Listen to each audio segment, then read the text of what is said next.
Jirra jirtu yaa lammii tooba gaggeessan guyyaa gammachuu har'a wal garree gammaannee rabbii guddaaf galata galchuu alhamdulillahi jenne rabbii faarfachuu rabbii mootii arjaa kadhachuu tanarra shakkaruu qabnaa yoo barbaanne guddoo arkachuu kadhanneer kannaan shakkaruu dirqamaa godhee sallaachuu shakkaraa mooticha gaarii takbirtaan ibsaa gammachuu shakkaraa mooticha gaarii takbirtaan ibsaa gammachuu bismillah jechuudhaan hin kaasaa maqaa isaatii waa hunda dursa maquma rabbii guddaatiin hin dhawa'eef irraa ibliisa akkuma siif galuuf jecha bismillah manatti hin fakkeeysa aduuf roobaas ni ittisa tanaafuu namni jaladheeysa hojii maqaa rabbii qabduus akkasii rabbii guddattiisa tanaafiin bismillaan kaasaa bismillaatu waa hunda dursa tanaafiin bismillaan kaasaa bismillah waa hunda dursa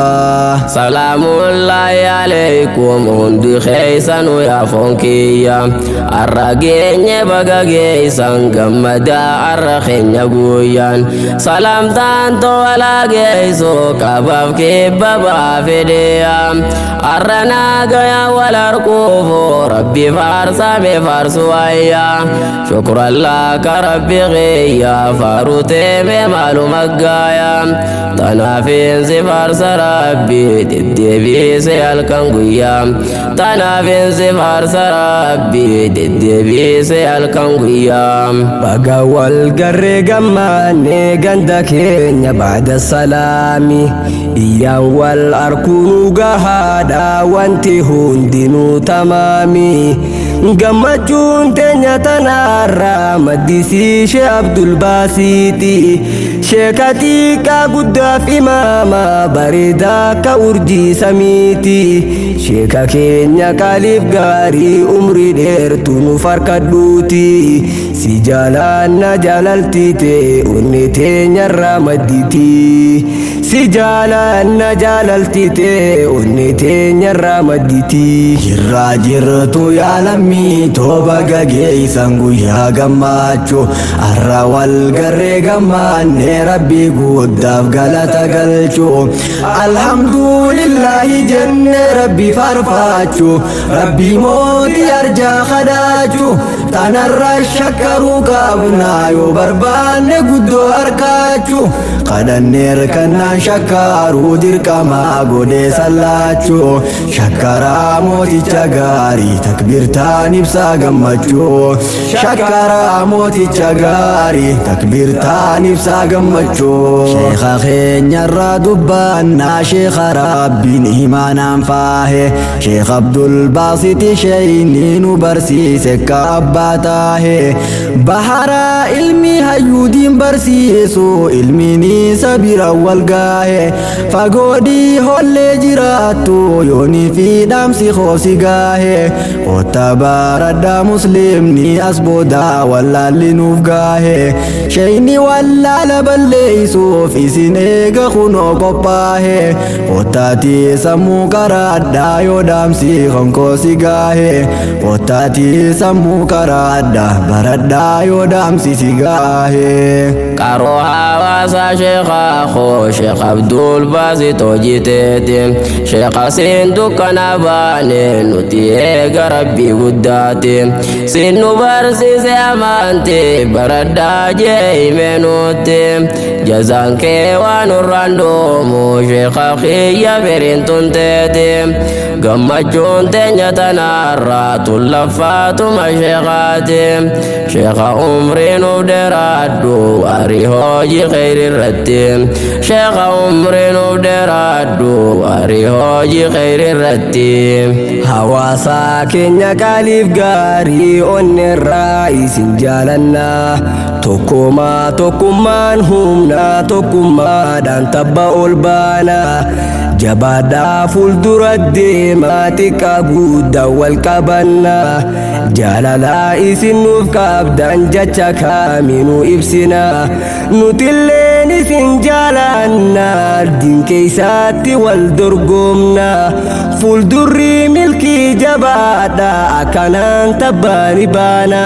fuuldurri milkii jabaadhaa akkanaan tabbani baana irraa jirtu yaa lammii tooba geessan guyyaa gammachuu arra wal garree gammaannee rabbii guddaaf galata galchuu alhamdulillahi jenne rabbii farfaachuu rabbii mootii arjaa kadhaachuu tanarra shakkaruu qabnaa yoo barbaanne guddoo harkaachuu kadhanneer kannaan shakkaruu dirqamaa godhee sallaachuu shakkaraa mooticha gaarii takbirtaan ibsaa gammachuu shakkaraa mooticha gaarii takbirtaan ibsaa gammachuu qophii teenyallee xumurree osoon dhaabne waa dubbanna wal arkuun keenyaahu ammaa tanaafuu gammaduu qabna gammachuun teenya tanarraa seenaadhaa barayyuu yaadanna ta'arraa tunnuuf jalqabaa fedhii rabbiitiin ni deebina hanga walitti deebinuutti rabbumaa waliif kadhanna salaamtaa keeysi qabbaana yaa lammiitoo isin gaafanna salaamullahi alaykum lammiitoo isin jaalanna salaamullahi alaykum lammiitoo isin jaalanna jirraa jirtu yaa lammiitoo baga geessan guyyaa gammachuu arra wal garree gammaannee rabbii guddaaf galata galchuu alhamdulillahi jenne rabbii farfaachuu rabbii mootii arjaa kadhaachuu tanarra shakkaruu qabnaa yoo barbaanne guddoo harkaachuu kadhanneer kannaan shakkaruu dirqamaa godhee sallaachuu shakkaraa mooticha gaarii takbirtaan ibsaa gammachuu shakkaraa mooticha gaarii takbirtaan ibsaa gammachuu jirraa jirtu yaa lammiitoo baga geessan guyyaa gammachuu arra wal garree gammaannee rabbii guddaaf galata galchuu alhamdulillahi jenne rabbii farfaachuu rabbii mootii arjaa kadhaachuu tanarra shakkaruu qabnaa yoo barbaanne guddoo harkaachuu kadhanneer kannaan shakkaruu dirqamaa godhee sallaachuu shakkaraa mooticha gaarii takbirtaan ibsaa gammachuu shakkaraa mooticha gaarii takbirtaan ibsaa gammachuu